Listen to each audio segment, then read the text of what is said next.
I'm Chris Trott with Team TaylorMade. Here we are on the tour trailer, and today I'm going to walk you through the process of building Rory McIlroy's carbon wood Stealth Plus driver. So let's get into it. I've got the spec out the gate. Rory is going to be playing a Stealth Plus 9-degree head, but he wants to start with a loft before we even get going that's a touch stronger. So as I go through this, they've all got actual lofts written on there. I'm going to cherry pick a 9 that is on 8.5. I'm then going to take the 1.5 sleeve that comes in this head, and I'm going to move it one click towards lower. Reason being, I've picked a head at 8.5. I can now move it down just a ½ degree, get it towards the 8-degree setting, which we can check here on our Dela Cruz. But also, I can get that face angle of the carbon wood slightly open, which is where Rory is going to like it. So out the gate, I've already moved the loft sleeve to get it exactly where I need it. Now, obviously, all great golf clubs are going to need a golf shaft. The ever-popular Fuji golf shaft in the 60-gram X-Flex right here with the Velo core is going to look beautiful against these graphics. That is what Rory plays. Putting it together just as dry there, because when you build these clubs for the best players in the world, I've already spoken to you about face angles. I've already spoken to you about cherry picking the head. I want to make sure, just as a player, when you look down, this is going to be what Rory's looking for. And you can see here the twist face, the carbon wood, the face, the nano texture, it peels away, and it's going to give him that perfect look at address of the red against the black face. The movable weight technology, we'll get into changing that later for the perfect swing weight. Swing weight is balance point. But more for my own personal sanity, and to start out, I'm going to place that in the middle, which is where Rory plays it. Set that aside, all ready to rock and roll.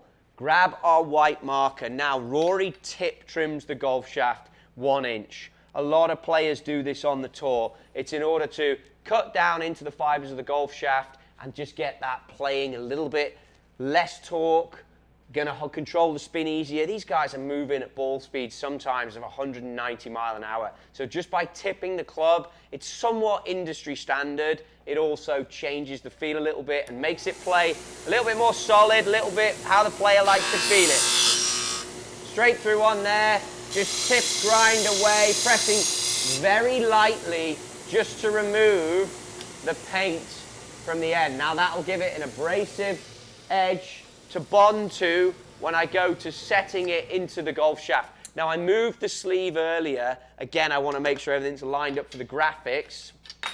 I'm going to play, Rory McIlroy is 45 5/8 end of grip. So we allow 1/8 of an inch for the grip that he plays, which is the multi-compound. So 45.5 cut.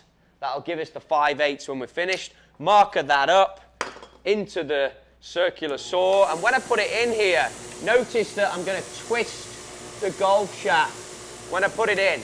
So you literally connect. You're not pushing all the way through.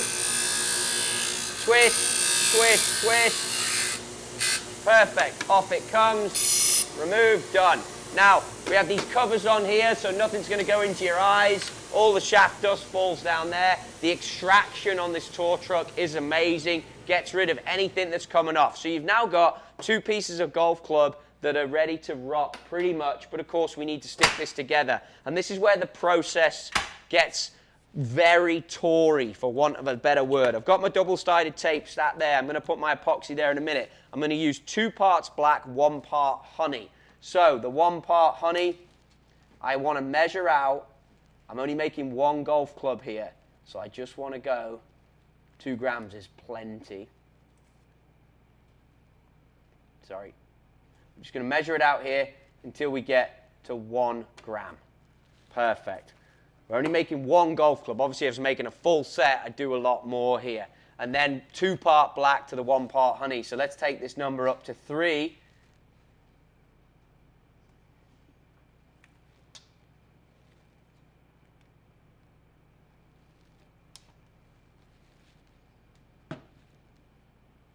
Might have to do a bit of editing here. I'm adding a little bit of this. Make sure we're going. Good. Okay. Then, Golfworks Quick Center. It's important we use this and mix it into our epoxy. Main reason being, when you place the golf shaft into the FCT sleeve, you want it to be centered. How do you do that? How do you ensure that happens? By adding some quick center in there. It will change the weight a little bit, but you haven't factored that in yet. Swing weight I'm going to adjust by changing the weight in the back of the Stealth Plus or the movable weight sleeve, depending on the spin rate you want. I'll try for Rory. He has everything done in the back, so we don't touch the movable weight sleeve because that would adjust the spin. You will experience that if you go through a fitting as a consumer. But the reason I'm telling you all that is because every time I'm mixing and adding epoxy in there, I'm obviously adjusting the weight of the build. And the weight of the build is so important. I've got a swing weight scale here. There are 3 of these swing weight scales on the truck, and they're balance points of the golf club. So anything you add, which in this case, as you can see, is some epoxy that I'm adding in there, is going to impact the weight, overall weight, which then in turn is going to impact the swing weight and the balance point of the golf club. So it's important that everything is measured. It has to be precise and perfect every time in order to build the perfect golf club for these players. So, flight control sleeve lined up, Ventus Black graphics lined up, bang this down, perfect, that's in nice perfectly there. Grab a cloth, wipe away the excess, keep this nice and clean. Unscrew your head on here and get ready then to use these devices that you can see in front of me. It's a curing cell, 350 degrees Fahrenheit, and it's going to time itself at 2 minutes 45 in order for this golf club to be perfectly dry. Because of the epoxy that we've used, because of the way now we're drying it at this temperature, in 2 minutes and 35 seconds, this will be ready to rock and roll. Timer's done.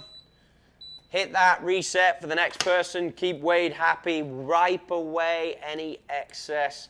And now that is perfectly formed. By the time someone would put the grip on and walk out onto the range, believe it or not, that is going to be ready to use. So, next piece you need on this golf club, as I just said though, is a grip. Tighten back up the loft sleeve. At this stage, you can see I'm not touching the flight control piece. It's still going to have a little bit of heat to it. It's basically just being cooked. So I'm not going to double check my loft and lie on that just yet. But I am going to get ready for the Rory McIlroy grip. Lined up in here in some good company with the other Team TaylorMade athletes. Dustin Johnson, Colin Morikawa, Tiger Woods, to name a few, are all in there. Now we'll see. Sorry, I've shot that a little quick for you.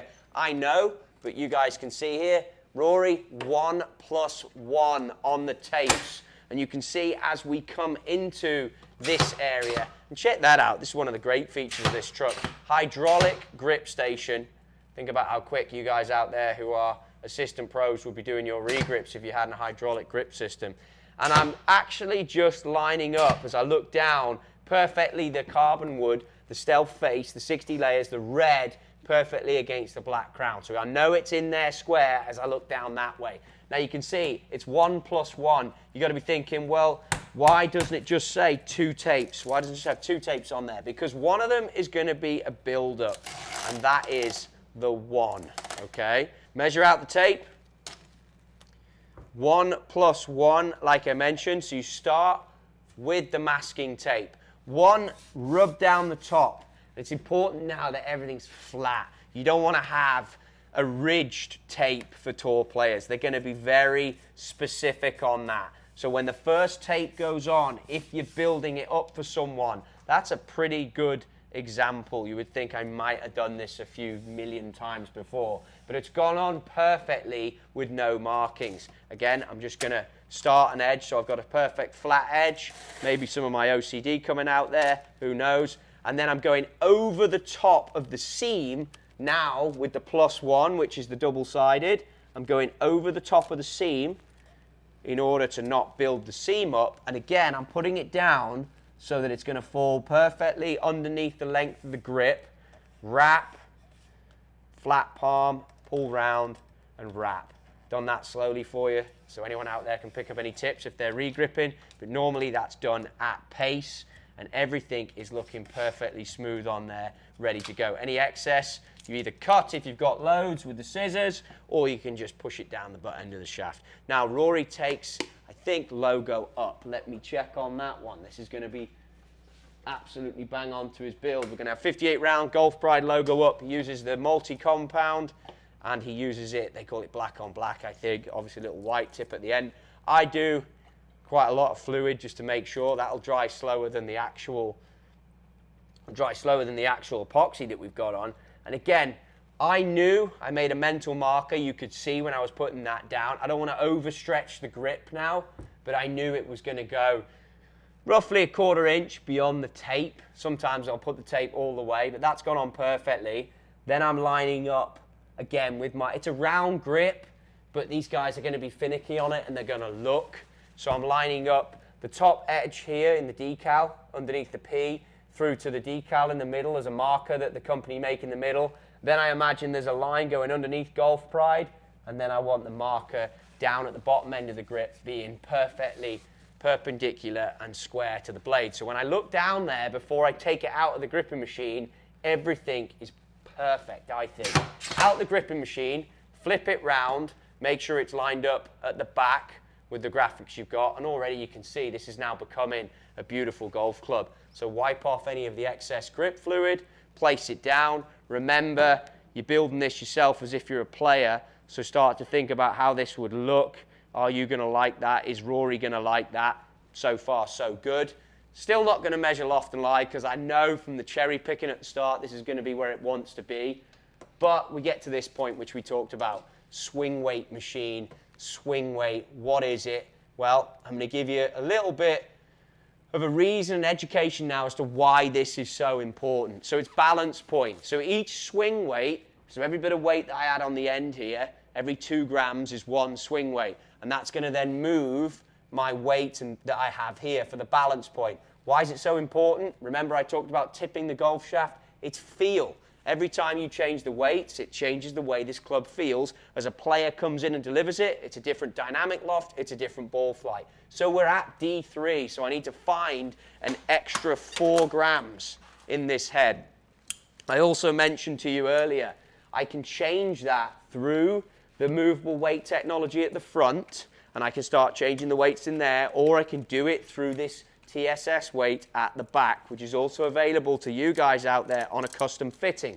I want to do it through the weight at the back. The whole way this driver's designed with energy transfer, I want to do it with the weight at the back. The more mass you can put in the back, the more speed, the more energy you're going to get through as a golfer. Rory's living in exactly the same world as you guys. He wants speed. He wants energy transfer. He wants to get this ball moving quickly, so he wants the weight at the back if you can adjust it. You can see here, I have all these weight options. The engineers at TaylorMade, they know what we're going to need this for. Tip the cap to those guys. They know every weight option we're going to need to change for all these players. Let's keep the truck tidy. Wade Lyles, if you're out there watching, I put that 4 grams straight back in. I've gone with an 8 gram in the TSS at the back on our swing weight gauge. Remember I said to you I'm trying to find it at D5, and there you go. Perfectly balanced now at D, letter number 5, which is the balance point that Rory likes in order to play this exactly how he's going to want this club to feel. Final checkpoint that I said I'd go through for you, just to show you that we've got this right. I wanted face angle, and I wanted a certain loft number. So into the Dela Cruz, tighten this up, get the score lines of the face on the lie angle where you're going to want them. So you can see on the nano texture and the full face score lines, I line up for a perfect lie angle, because you can't get your exact loft until you've got the perfect lie angle. That's coming out at 59. And then because the face has curvature on it, I want to find the perfect marker for the loft that he wants. Again, I cherry pick the head just below the center, just in the center on a 2-pin. You can see it's 8 degrees. That's where I said we needed to be. 8.5 head, 8 head measuring when we started. It's a 9, actual 8.5. Turn it down a bit, you get it to 8. Perfect. And the other thing we can do here, remember I talked to you about flight control sleeve, face being open. As you sole it, so I've just put this club, loosened it a bit here on the golf shaft, soled it, then I can line that up, and this face is going to be 3 degrees open. Exactly what Rory would want. We will record all that, make sure we've got all the information. I'm going to find some of the adhesive remover, wipe off any fingerprints that have come on here through the process. Be sure after you've done this, you don't touch the face or the head. Bang, down the grip. Just holding on to the grip now. Any fingerprints are off there. We'll move over to the other side, pick up his head cover. And that right now, during the stage that this has taken to build, is going to be ready to hit without a shadow of a doubt. Deliver that to his caddy, and this is ready to rock and roll on the golf course and hit some absolute bombs.